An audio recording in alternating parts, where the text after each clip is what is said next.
წყალი. 1.300.000.000 ტონა წყალი, რომელიც მთელ საქართველოს ზემოდან გადმოჰყურებს. და მთელ ამ მასას ენგურჰესის თაღოვანი კაშხალი აკავებს. ენგურჰესი ქართველებისა და აფხაზების მეგობრობის ერთ-ერთი უკანასკნელი ძაფია. მისი მნიშვნელოვანი ნაწილი ოკუპანტი რუსეთის მიერ დროებით ოკუპირებული აფხაზეთის ტერიტორიაზე მდებარეობს.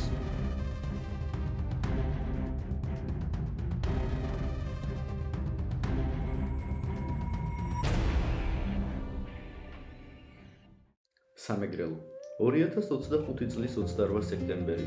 დღეს სამეგრელოს ჩამოვედი, რადგან სწორედ სამეგრელოს უკიდურეს დასავლეთ ნაწილში მდებარეობს ენგურჰესი. კაშხლის მშენებლობა 1961 წელს დაიწყო და 26 წელი გრძელდებოდა. კაშხლის მშენებლობაში 50,000 მუშა იღებდა მონაწილეობას. აქედან 35,000 ქართველი, ხოლო დანარჩენი სხვა საბჭოთა კავშირის ქვეყნებიდან იყვნენ ჩამოსული. ზუგდიდიდან დაახლოებით 20 წუთის გზაზე ამოვდივართ ენგურ-კაშხალის ვიზიტორთა ცენტრში, სადაც ხდება უკვე შეძენა სხვადასხვა ტურების, რომელიც ტურითაც ხართ დაინტერესებული და უკვე იწყება დათვალიერება. ჩვენ ახლა დაგვხვდა ბატონი ზვიადი, რომელიც გაუძღვება ჩვენს ამ საინტერესო მოგზაურობას წინ და დაგვათვალიერებს ძალიან ბევრ საინტერესო ადგილს კაშხალში და რითი დავიწყებთ პირველი საითწავად? ანუ პირველი სამი ლოკაცია გვექნება უშუალოდ კაშხლის ზედაპირზე და ზედაპირს როცა მოვჩებით, უკვე შეგვიძლია კაშხლის შიდა ნაწილებში და გვირაბებშიც გადავინაცვლოთ. გასაგებია. მაშინ შეგვიძლია უკვე დავიწყოთ. ამასობაში კაშხლის ზედა ნაწილში გადავინაცვლეთ და ერთ ძალიან საინტერესო ადგილას მივდივართ, სადაც ვეცდებით განმარტოთ, რამდენად დიდი არის სინამდვილეში კაშხალი.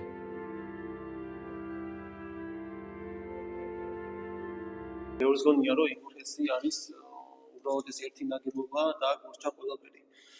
ეს რა თქმა უნდა არ შეესაბამება სიმართლეს, იმიტომ რომ თქვენ წარმოვიდგინეთ, ეს არის მთელი კასკადი, ანუ 50 კილომეტრიანი კომპლექსი, რომელიც იწყება ეხა ჩვენ სადაც ვართ, ანუ კაშხალზე მოდის გვირაბით, შემდეგ გაივლის ტურბინა გენერატორს, შემდეგ ეს ჩადის გალის წყალსაცავში აფხაზეთში და კიდევ გვაქვს 4 მიკროჰესი, რომელიც ბრუნავს სწორედ ამ წყლის მეშვეობით და საბოლოო ჯამში მთელი ეს წყალი ჩაედინება შავ ზღვაში, ანუ ეს არის 50 კილომეტრზე გადაჭიმული კომპლექსი, ასე ვთქვათ.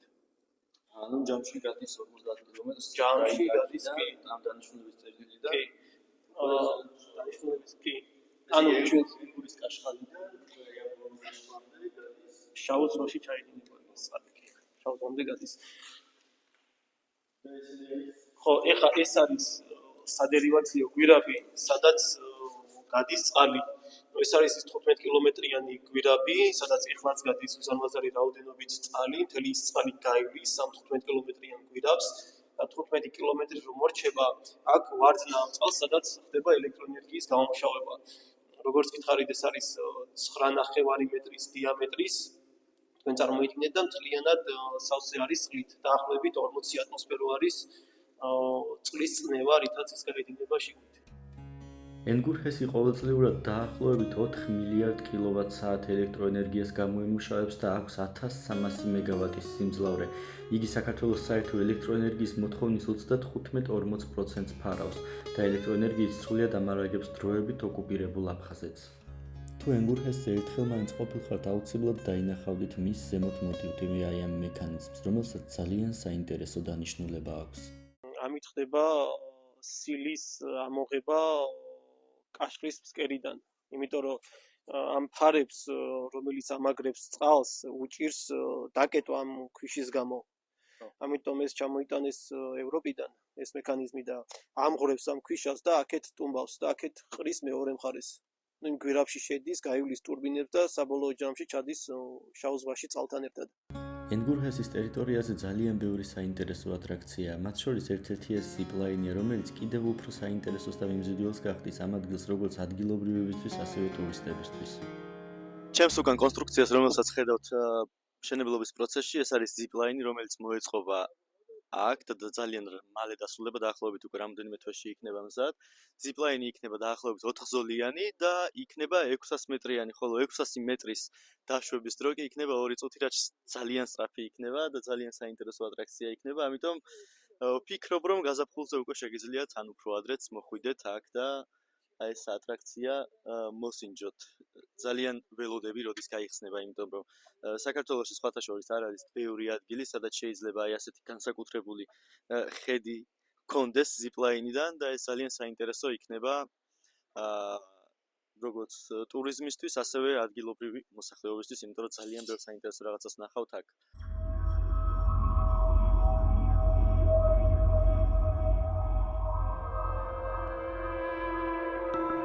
თაღოვანი კაშხლის სიმაღლე 271.5 მეტრია.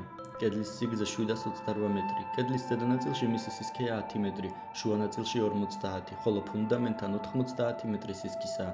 იგი გათვლილია 9 ბალიან მიწისძვრაზე. კაშხლის შიდა ნაწილში 300-ზე მეტი გვირაბია, სადაც გამყოლის გარეშე აუცილებლად დაიკარგებით. და ახლა სწორედ გვირაბებისა და კაშხლის ქვედა ნაწილისკენ გადავინაცვლებთ.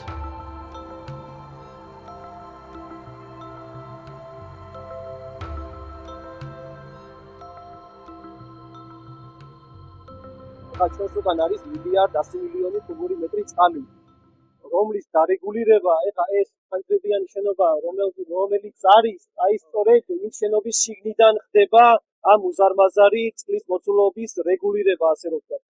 მან დგას მექანიზმი, რომელიც არეგულირებს სწორედ ამ წყლის დონეს რეზერვუარში. სიტყვაზე თუ წყლის დონე 24 საათში გადააჭარბა 2 მეტრს, ამ შემთხვევაში ეს ფარი, 4 ფარი რაც არის, ერთ-ერთი იღება და ზედმეტი წყალი რაც არის, აქეთ გადმოესწრება მეორე მხარეს.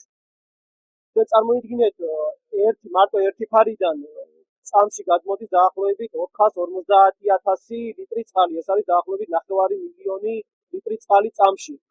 კი, და სწორედ ამიტომ, როდესაც წყლის დაცლა ხდება ამ ზედმეტი წყლის, ხშირ შემთხვევაში იხსნება 1 ან 2, იმიტომ რომ 4-ვე რო გავხსნათ, თქვენ წარმოიდგინეთ, რამდენი ლიტრი წყალი დაგროვდება აქ. შეიძლება და დასახლებები რაც არის, შეიძლება ძალიანად წაიღოს, ვიფელად წნევით მოდის. ამიტომ ძირითადად იხსნება მარტო 1 ან უკიდურეს შემთხვევაში 2.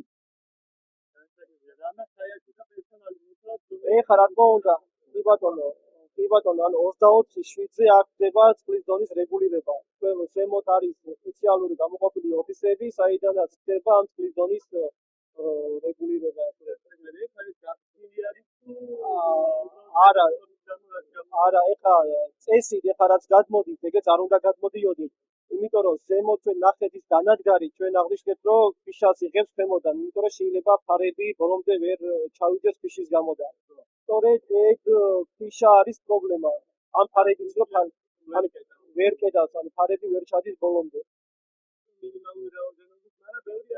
ბევრი არა, მაგრამ წესით ესეც არ უნდა გადმოდიოდეს, იმიტომ რომ წყალი რაც იღრება, ნიშნავს იმას, რომ ელექტროენერგიაც იკარგება, რომელიც შეგვეძლო ამ თვით გამოგემუშავოს. კაშხალის სიდიდით მსოფლიოში მე-7 ადგილზეა. იგი 2010 წლამდე პირველ ადგილს იკავებდა. ახლა კი უნდა შევიდეთ კაშხლის შიდა ნაწილში, სადაც კიდევ ძალიან საინტერესო ადგილები უნდა დავათვალიეროთ. მოკლედ ახლა შევდივართ ენგურ კაშხალში და ესეთი შესასვლელი არის.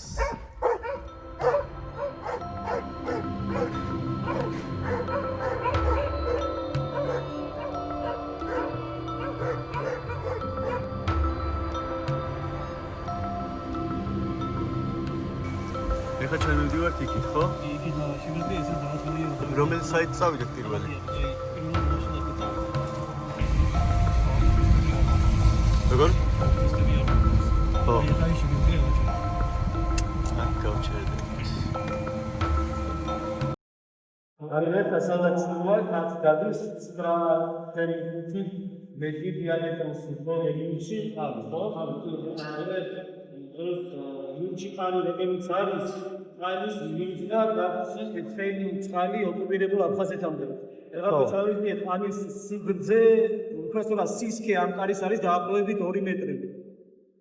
ანუ ხელად წნევით გადის, რომ ეს არის ჰერმეტულად ჩაკეტილი ეხლა.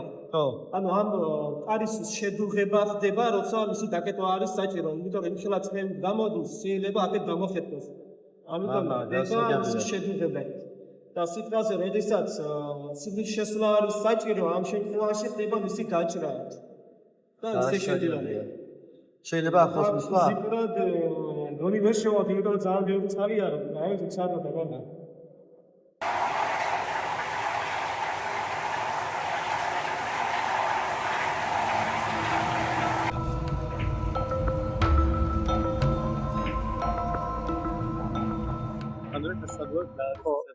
ეხა ეს არის ენგურჰესის ტერიტორიაზე ერთ-ერთი უმნიშვნელოვანესი მიწისქვეშა ნაგებობა, რომელსაც ჩვენ ვეძახით დისკურის აკეტების შენობას, რომელსაც აქვს რამდენიმე მნიშვნელოვანი ფუნქცია, ასე რომ ვთქვათ. ერთი მნიშვნელოვანი ფუნქცია არის ის, რომ ეხა აქ ჩვენ ორ მილს რასაც ხედავთ, ეს ერთი და იქით მეორე, კიდევ ის მეორე მილი, აქ გადის მთელი ის წყალი ოკუპირებულ აფხაზეთამდე და ეხლა ხდება ელექტროენერგიის გამომუშავება. ანუ ეხა ეს ამ მილში, რაც ჩვენ წეღან ნახეთ რეზერვუარში, აი იქიდან შემოდის წყალი, აქედან დაახლოებით 100 მეტრში ერთიანდება 15 კილომეტრიან გვირაბში და გადის ოკუპირებულ აფხაზეთამდე. მილში რომელიც არის 9.5 ეხა უყურეთ, ეს არის 6.5 მეტრის დიამეტრის და ეგ გვირაბი, რომელიც უკვე ერთიანდება 9.5 მეტრი არის ეგ დიამეტრი. ეხლა გადის წყალი. დიამეტრი როგორც წეღან აღნიშნე 6.5 არის და თვითონ სისქე დაახლოებით 20 სანტიმეტრი არის ამ რკინის.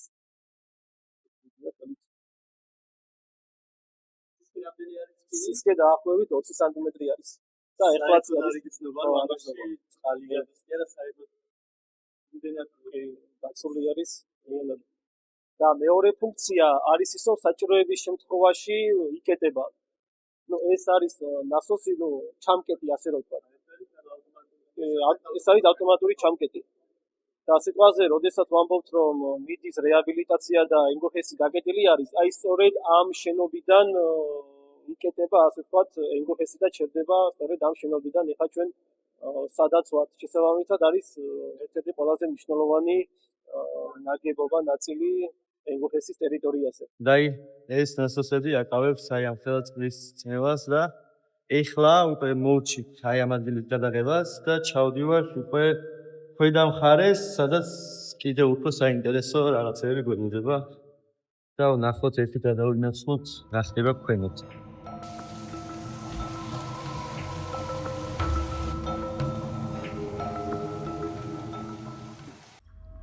ენგურჰესის თაღოვანი კაშხალი მოძრავია. დიახ, იგი მოძრაობს და ამ მომენტში დაახლოებით 15 სანტიმეტრით არის გადახრილი. სწორედ მისი დრეკადობა არის მთავარი საიდუმლო იმისა, რომ იგი მრავალი წელია ინარჩუნებს სიმხარეს და კიდევ დიდხანს გააგრძელებს თავისი საქმის მაქსიმალური სიზუსტით შესრულებას. ანუ ეს არის აპარატი, რომელიც ზომავს კაშხლის გადახრის დიაპაზონს. ანუ აქედან შეიძლება გავიგოთ, რამდენი სანტიმეტრით არის გადახრილი კაშხალი, ხო? და ეხლა ამ მომენტში რამდენი სანტიმეტრით არის, როგორ ხდება ამის გაგება? თუ ამას ანუ ეს ძაფი, თუ რაც არის, ეს ზომავს ძალიან გასაგებია. და ამის მიხედვით ძალიან საინტერესოა. მოკლედ აქ დევს ერთი ძალიან თემატური ნივთი, ლამპა და ზუსტად აი ამ შენობის დამსახურებაა, რომ ქართულ ერს აი ეს ნივთი დავიწყა ამ შენობამ და მისცა ელექტროენერგია. და ზუსტად მას შემდეგ რაც ამოქმედდა და ამუშავდა ენგურჰესი, უკვე უფრო მასშტაბური იყო საქართველოს ელექტროენერგიის მიწოდება და უფრო მეტად და მეტად დაივიწყა ხალხმა აი ეს ნივთი. მაგრამ თვითონ ენგურჰესს არ დაუვიწყებია და აი აქ ესე საინტერესო და ძალიან გამოჩენილ ადგილს იკავებს აი აქ. ეს მილები ჩვენ ახლა რასაც ხედავთ, მთელი ეს კედელი, ენგურჰესის კედელი დახსილილი არის სწორედ ასეთი მილებით. და რა არის ეს?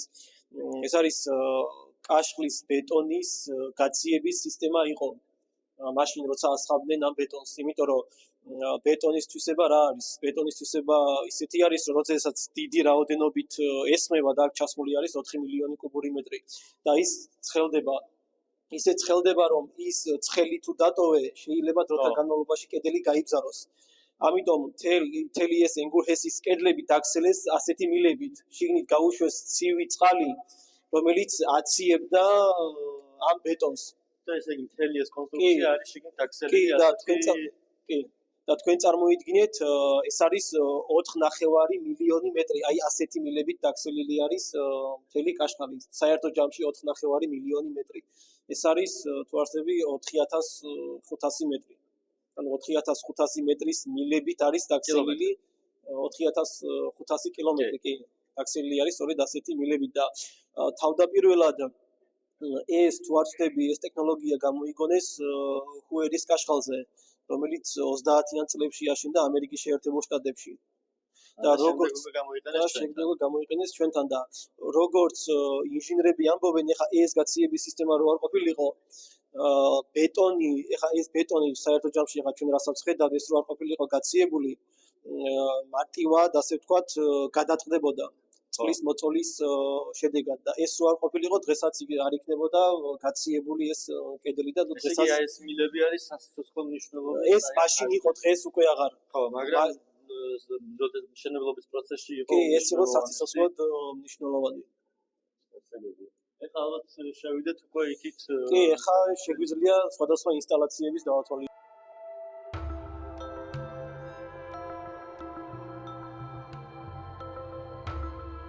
ეს არის ჩვენ ამას ვწოდებთ პერიმეტრალურ კვირავს, იმიტომ რომ მთელ პერიმეტრზე გრძელდება აი ამ მემგოქესის სიგრძეზე ეს კვირაბი ასე ვთქვათ და კიდევ საინტერესო არის ის რომ ეს კიბეები ეხლა ჩვენ რასაც ხედავთ ჩადის აი ამ ნასოსზე ეგრეთ წოდებულ ნასოსებში აი აქ ჩადის ეს კიბე და რას ემსახურება ეხლა ეს ასე ვთქვათ მიწისქვეშა ნაგებობა ეგრეთ წოდებული ნასოსების შენობა ანუ მთელი ეს წყალი რაც ეხლა აქ დაედინება ამას უნდა მისცე რაღაცა ორგანიზებული სახე ამ წყალს იმიტომ რომ ასე ვთქვათ თუ არაორგანიზებულად შემოვიდა ეს წყალი შეიძლება ენგურჰესის შიდა ნაწილი დაიტბოროს ამიტომ რაც შიდა სივრცეში წყალი შემოდის მთიდან ჩადის აი აქ ნასოსებში აი ეს წყალი ჩადის აქ და შემდეგ უკვე ერთიანი სისტემის მეშვეობით გამოდის გარეთ, იმიტომ რომ შიდა ნაწილის დატბორვა რო არ მოხდეს.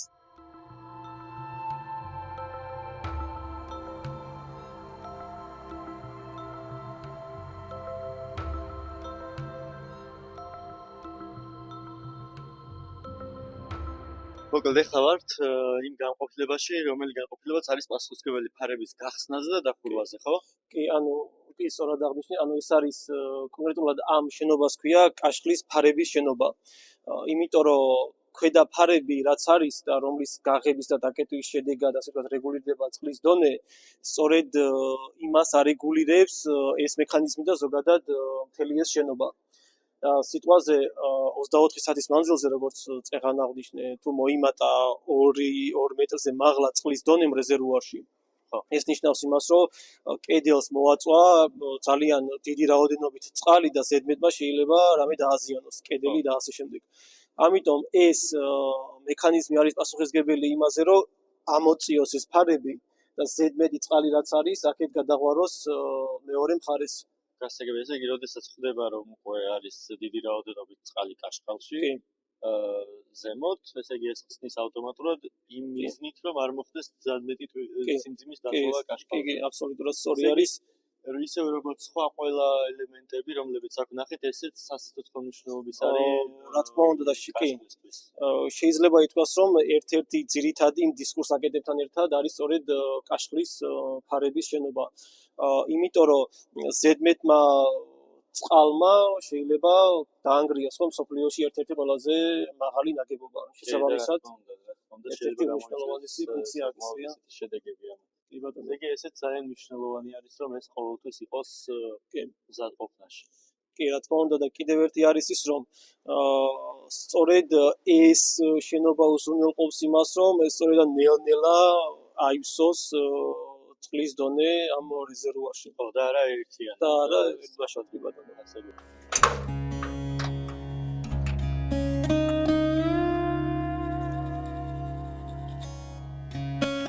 კაშხლის ტერიტორიაზე ასევე ნახოთ გალერეებს, სადაც ბევრი ძალიან ლამაზი ნამუშევარია წარმოდგენილი.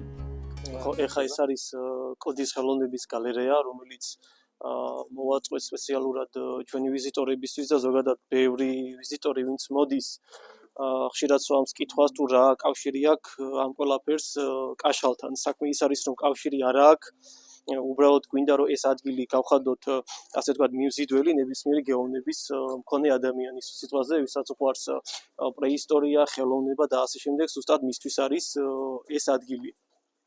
ასევე მნიშვნელოვანია ის ფაქტი, რომ ზოგადად ჩვენ გვაქვს ზოგადად ორი მიზანი ენგური ატრაქციას. ერთი ის არის, რომ ვინც აქ მოდის, კი უნდა გაეცნოს კაშხლის ფუნქციონალს და მეორე მიზანი არის ის, რომ ზოგადად ვიზიტორმა იგრძნოს, ასე ვთქვათ, ის კულტურული ღირებულება, რა ღირებულებაც გააჩნია ამ ადგილს. ამასობაში ჩვენი მოგზაურობა დასასრულს მიუახლოვდა. ადგილი, რა თქმა უნდა, ძალიან მისტიური და საინტერესოა და ვფიქრობ აუცილებლად უნდა მოხვიდეთ აქ, რადგან ატრაქცია ენგური ძალიან ბევრ საინტერესო თავგადასავალს დაგახვედრებთ.